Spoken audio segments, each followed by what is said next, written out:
The world is becoming increasingly proficient at telling stories that deny God. As such, we need Thinking Christian to become as natural as breathing. Welcome to the Thinking Christian podcast. I'm Dr. James Spencer, and through calm, thoughtful, theological discussions, Thinking Christian highlights the ways God is working in the world and questions the underlying social, cultural, and political assumptions that hinder Christians from becoming more like Christ. Now, on to today's episode of Thinking Christian. Are you called to make a difference in mental health? Columbia International University offers graduate counseling degrees that combine professional excellence with biblical truth. From associates through doctoral programs, CIU prepares you to bring healing and wholeness to others through a biblically based framework of compassion and care.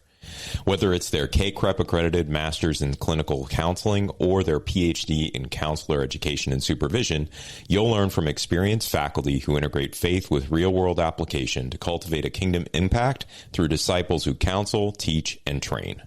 Whether you're starting your journey or advancing your career, CIU's counseling programs equip you to serve others both professionally and spiritually. Visit ciu.edu to learn more about making a difference in mental health through Christ-centered education. That's ciu.edu. Hey everyone, welcome to this episode of Thinking Christian. I'm Dr. James Spencer, and I'm joined by Dr. Ben Matthew. He is a professor of counselor education at Columbia International University. And today we're going to be talking a little bit about the limits of therapy in a collapsed culture. And so, Ben, you work with a lot of people in a therapeutic setting. You're still not only training future counselors, but you are yourself a counselor. And so I guess I'm just wondering, let me frame it like this. I talked to actually a couple of other people from CIU, a couple of your colleagues, and one of the things they noted was that often they feel like a paid friend. I think actually you and I have had this conversation too. It's like you're not really dealing with these sort of upper tier psychological challenges. What you're dealing with is more, if I can make the analogy, like people who keep coming in with the sniffles. And what you're really equipped to do is deal with, the flu or, some other, upper tier problem. Mm-hmm. I assume you experienced that as well. And I'm wondering, what do you think that says about the limits of therapy, the limits of counseling within today's world? Yeah, no, I appreciate that. For the record, I think for a second, you were about to announce me as the professor of counselor education at CIU. I was close. Hey, I'll take it if I need to for what it's worth. So with all due love and respect to my colleagues here. So, it's a really interesting reality that I engage with sometimes with my clients. This is the phrase that sometimes I'll hear. Yeah. Ben, honestly, if we weren't doing counseling, I would love to just hang out with you and have coffee. Okay, so aside from the ethical parameters that need to be implicated into that, and the encouragement, like honestly, like the fact that it's nice. It is nice. There's a resonance. There's a certain connection that we feel that, I totally could hang with you and just enjoy your company. Yeah. So there's encouragement on one hand, but at the other hand, I'm like, yeah, but dude, you're spending a lot of time and money for this. Like if this is what you're wanting, someone to hang out and have coffee, there are a lot better ways and places and resources to utilize to get that. Right. Now, again, I don't usually get into that with my clients. I don't, unless it's something that we kind of go towards. But there is this growing, if I can call it this gnawing concern in the back of my mind that sometimes clients are just coming in just because they don't have really anyone else to talk to about life and struggles. And I want to be there. I feel so blessed to be able to enter into that space. But to the whole point of what this whole series that you and I have been talking about, there are these larger structural issues that it brings to mind that we've now collapsed meaning-making, societal engagement down to therapeutic point within an office with one individual. That where I should be finding all these things, where I should be engaging in community to find larger response to life's crises, is now being done within a model of mental health that I'm both thankful for, that we are at least someone they can talk to, but to be honest, deeply concerned about that we're, in a lot of ways, the only one that people can talk to. Yeah. There's something about that Again, I think it's been a recent shift. There has been a destigmatizing of mental health within the past so many years. There's a certain health to that. I'm thankful for that. I think it helps more people engage with the process. The unintended consequence to some degree is that because it's a little more destigmatized, people think not only can I, but that's kind of the only way I can get the help I need. It's the second part that concerns me. Yeah. It's the belief that it's only in mental health spaces I can get the help that I need to find meaning, to combat loneliness, to find a friend that I can have coffee with. And I'm like, oh, that says something more about our society, not just the individual across from me. So I got a little bit of a curveball based on what you just said. So in the spirit of throwing you curveballs and just seeing if I can bait you into saying something crazy. No. I look out at the landscape and I see counseling, and I've only ever gone to counseling. And let me maybe give you an analogy, right? My daughter, let's say she got injured, not very seriously, doing gymnastics. And so one of the recommendations was to send her to a chiropractor. And I'm thinking to myself, well, why would I send her to a chiropractor when I could send her to a physical therapist? That's that within the medical field and that range, like you've got, everything from, an acupuncturist to maybe a massage therapist, right, who do manipulations on the body and, those kind of things. And you've got sort of the chiropractors is sort of in the middle, right? And then you've got physical therapists, right? And you can almost use them, I hate to say it, almost interchangeably on some level. And so as I think about counseling, one of the things that I found interesting, I was just at a conference here like 2 days ago, and they were talking, biblical counseling, which is really just an exhortation from the Word of God. People are trained to do this somehow. I don't really know a ton about it, but it's not integrated psychologically. Let's put it that way. Right. You've got spiritual directors who are kind of popping up, and that's getting more and more popular. Coaching. Yeah. Right. These sort of quasi-unregulated / completely unregulated professions that are now what I would say maybe in the mix with this same layer of people you're dealing with in this sort of friend-based counseling mode. I don't know if I've described that well, but you get my point. and so what I guess I'm wondering is, part of it is, it's great, I think, that you have spiritual directors and coaches and all these other different kind of people who are now available to also be paid friends. It kind of takes the pressure off of therapy. Yeah. Right. But it's also part of the problem, isn't it? No.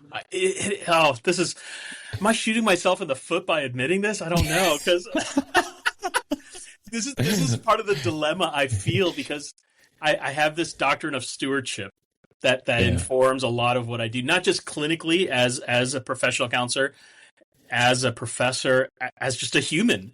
We are called to give an account for the time and resources God gives us, and we will be held account to the great judge one day. Part of that implicates itself into then when I sit across from someone and they respond that way, we make a connection. It's helping them. It's helping them regulate symptoms and develop coping strategies.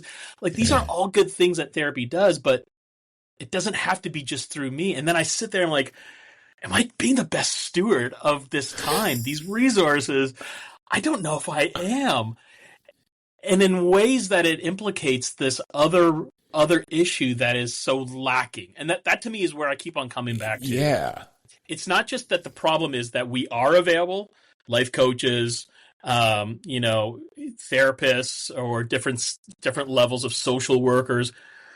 I think there is a place and time for those realities. And I think that's what we do well, right? I'll speak specifically to my construct of professional counseling. We can provide some help in coping, right? We can provide some response, particularly in trauma-informed contexts, right? There are some good behavioral and relational things that we can bring to bear that helps the individual kind of cope in extraordinary situations. So obviously I'm not diminishing that as a viable and good perspective to be utilized in caring for people. But I'm getting the sneaking suspicion that more and more of what's happening in mental health is more of a friend zone of sorts. That because it's highlighting what's being lost in what should be a normative part of human life. That is community, connection. Andy Chrisman of For Him has spent 40-plus years in Christian music, and chances are he knows your favorite artist personally. Now he's bringing you their stories. I'm Andy Chrisman. In his new podcast, 1 Degree of Andy, he sits down with the voices behind the songs for real, honest, and faith-filled conversations you won't hear anywhere else. That's a great question. If you love Christian music, this is your backstage pass. The 1 Degree of Andy podcast. Listen now to 1 Degree of Andy wherever you get your podcasts. And shared meaning, working together in both relational and physical spaces at times. I mean, part of the growth of digital therapy, I mean, that's another whole area we can get into, is digital therapy and what that looks like. And again, I may be continuing to shoot myself in the other foot at that point, but there's this gnawing concern that I have that are we just kind of adding to the problem? Just because we can?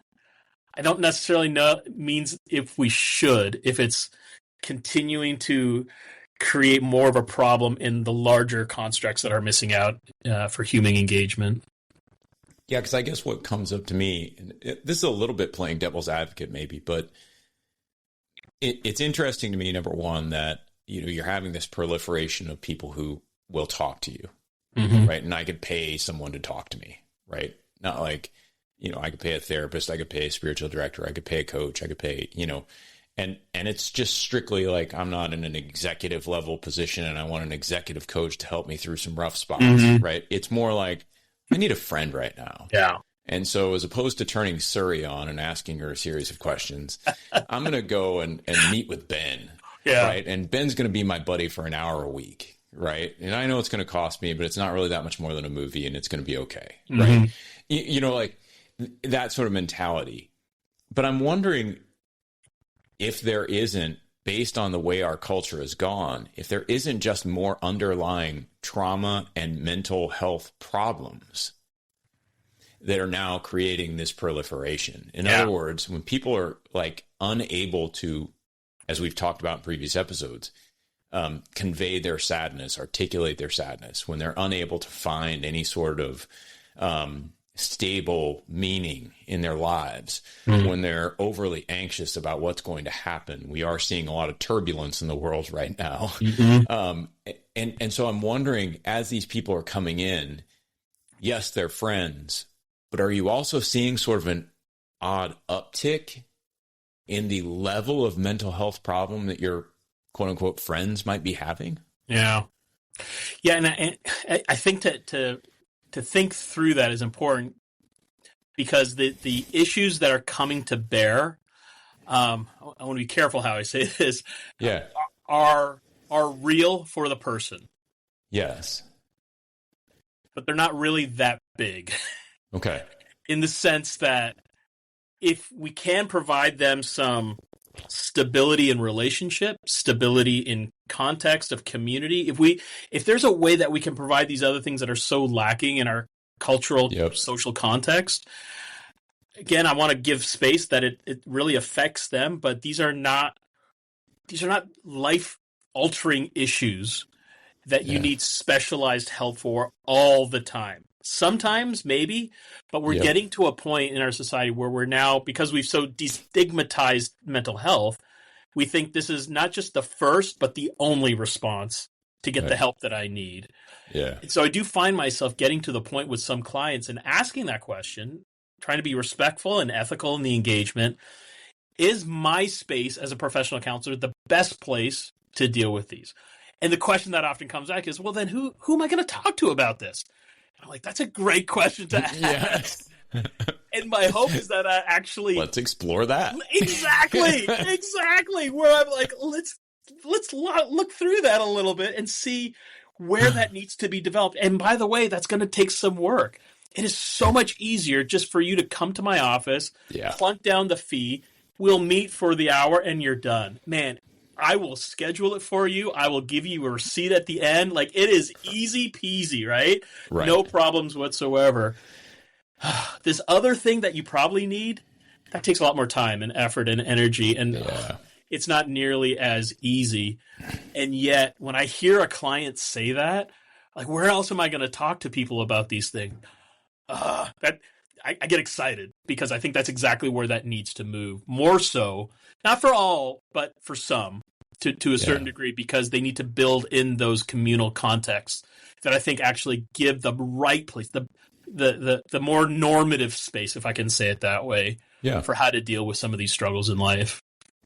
So what would you say some of those, when somebody says, like, I've always been a guy who doesn't have many friends, right? Just confession time, right? There you go. So I'm gonna pump you for a free therapy session, basically. And so I don't tend to keep a lot of friends. Yeah. Right. Like I have a small group of people that I would count as my real friends, and then that's about it. Right. Mm-hmm. And so if I can't get one or more of them on the phone in any given day, right, if I can't grab coffee with somebody, right, I don't have a big, I don't have a lot of resources beyond those, let's say. Yeah. So let's say I'm coming to you and I say, well, who would I talk to about these things, right?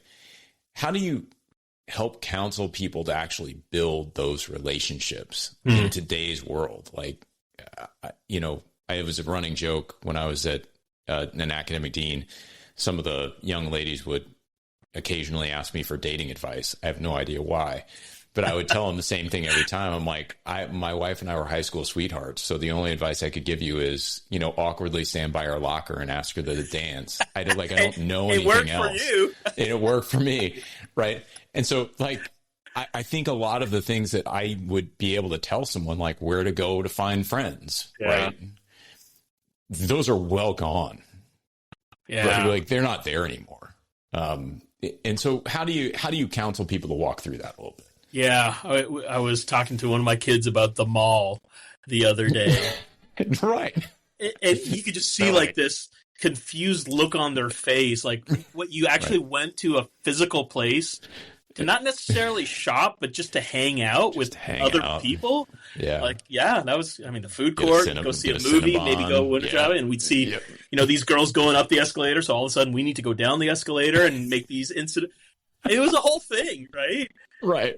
And I could see my kids just like, why would you do that? Right. Their brains are exploding. They did not comprehend it at all, because to them, it just seems so foreign to engage into a place, a particular place in time, to then help encourage those relationships, to actually move into, to use your idea, rather than standing by her locker room, I would find my space next to, you know, the record store or whatever. Oh, you like U2? So do I. Look at that. Yeah. Right. You're right that those places, those social spaces are becoming less and less.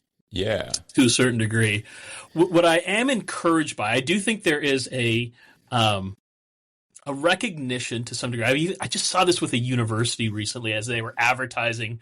One of my sons in university, another one's about to start, so we're getting tons of university flyers. Yeah. And one of them came in talking about how they have essentially shared spaces that are intended to be digital free.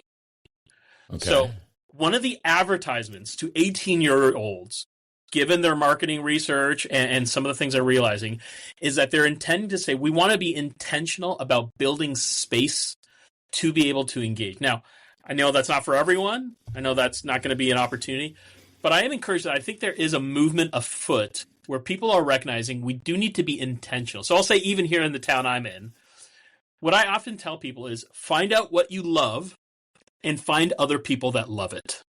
Okay. Yeah. Find out what you love and find out what other people love it as well.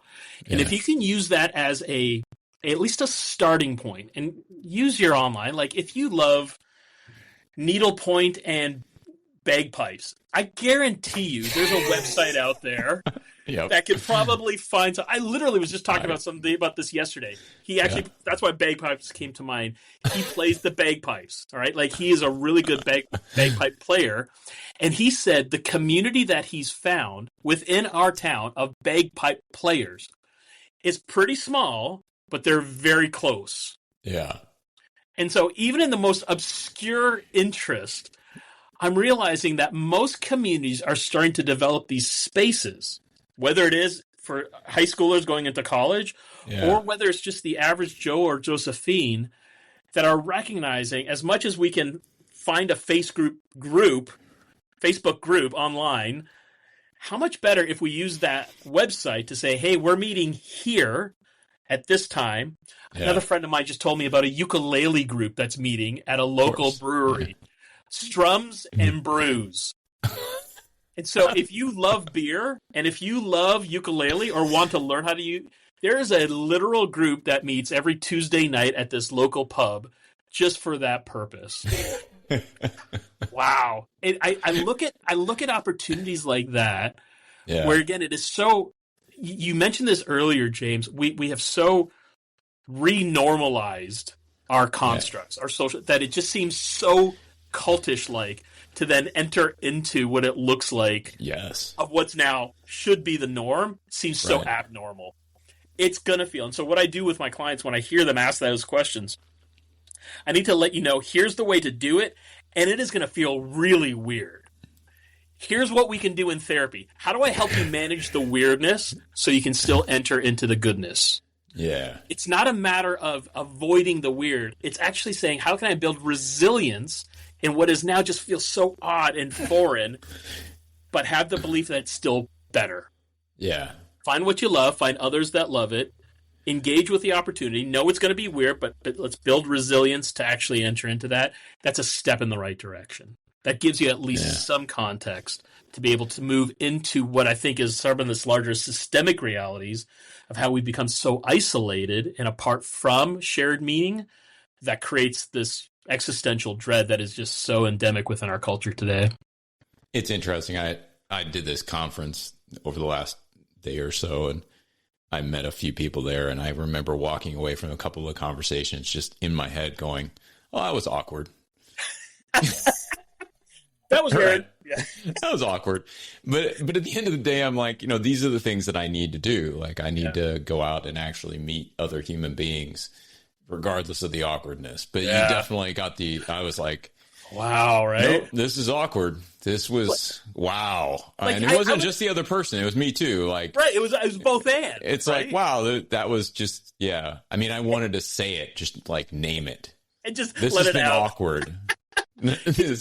And I gotta imagine. I mean, I'll pull on your expertise here, but the fact that Jesus pulls in someone like the disciples, right? People that on paper should really have no reason to be together. Right. You have a zealot that's also, working with a tax collector. There's no reason those two people should be anywhere near. I mean, talk about someone saying, well, that was awkward. I didn't think he was going to be at this meal. That's right. And yet the awkwardness that we talked about this earlier, that the struggle through it is actually a means of actual growth, maturity, sanctification through the process. I wonder to what degree even the disciples is a bit of a paradigm for consideration of how do we, I don't think you need to have 120 or 70, maybe not even 12, but there is circles of influence that Jesus had with his disciples of closeness. He even had one that was, on his bosom, as it were, in terms of the closeness.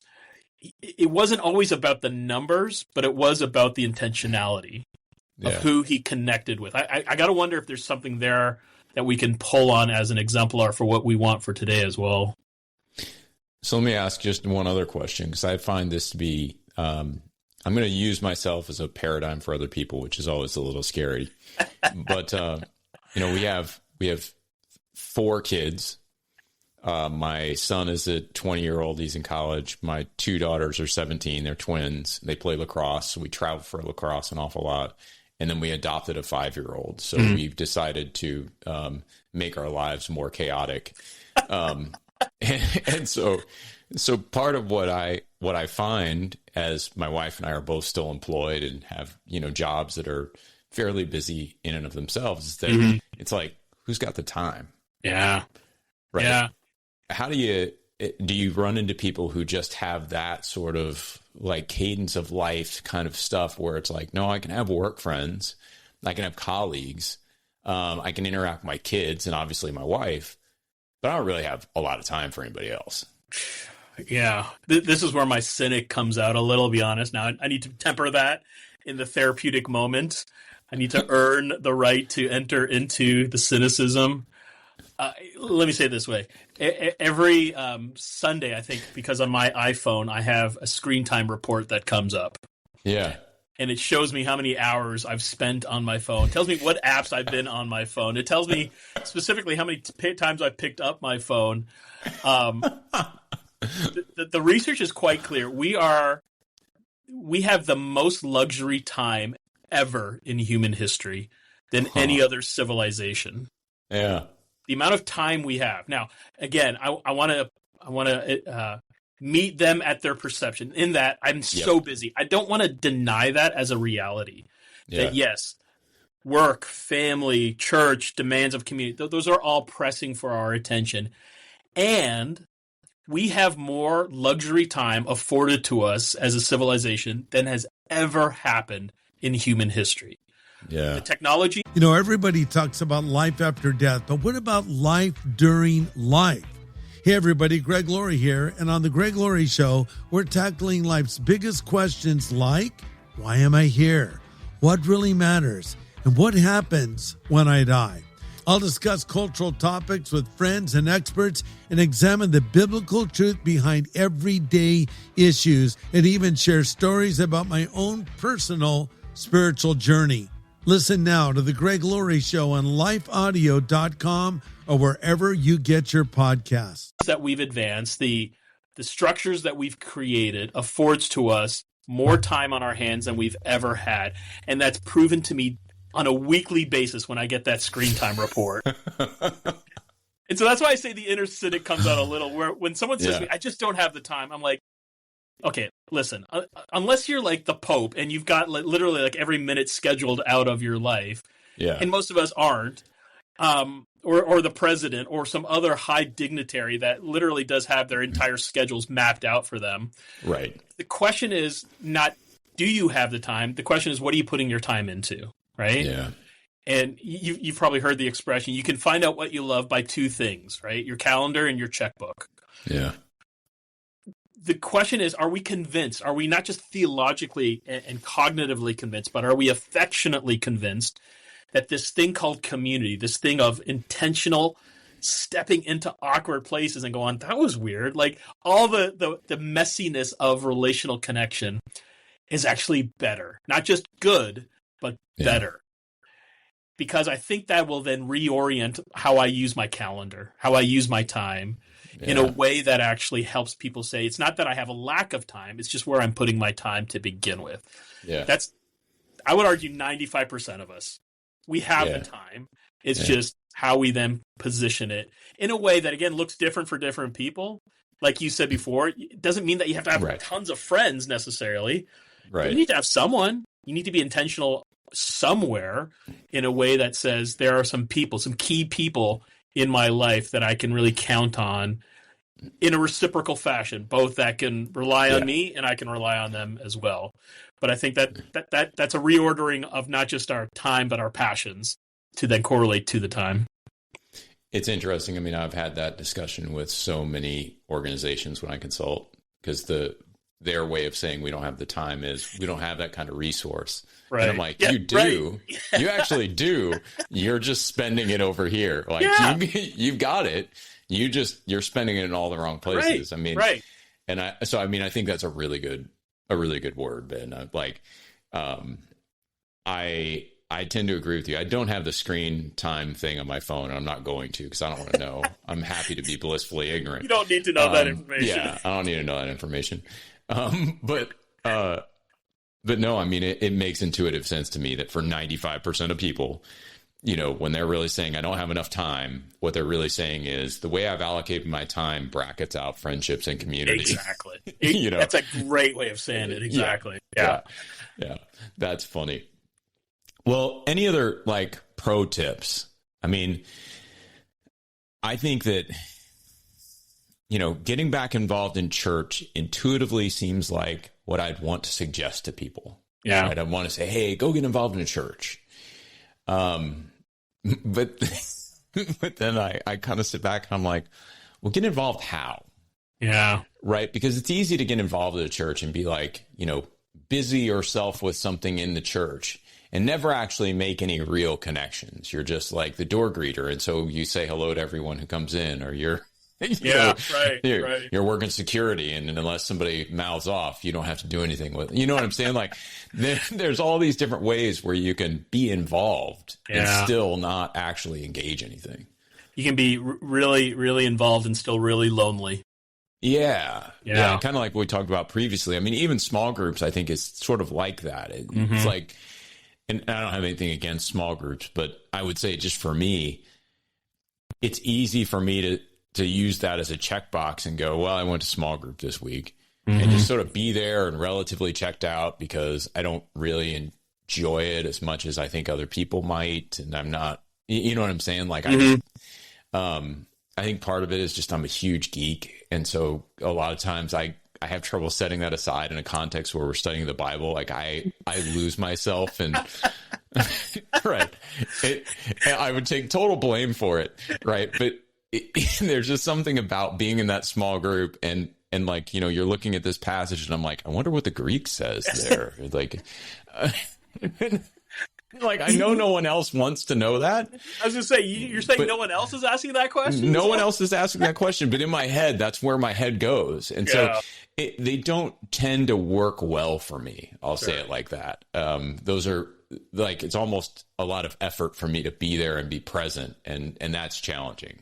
Yeah. So what would you suggest? Is there a way to be involved in church? Again, that sort of find what you like or find what you love and find other people who love it kind of idea. Yeah. Is that sort of similar within the context? I think so. Right. And I think this is the beauty, the struggle and the beauty of the local church, right? When Paul talks about different members, different abilities, different gifts, I don't think I try to dig into that enough at times.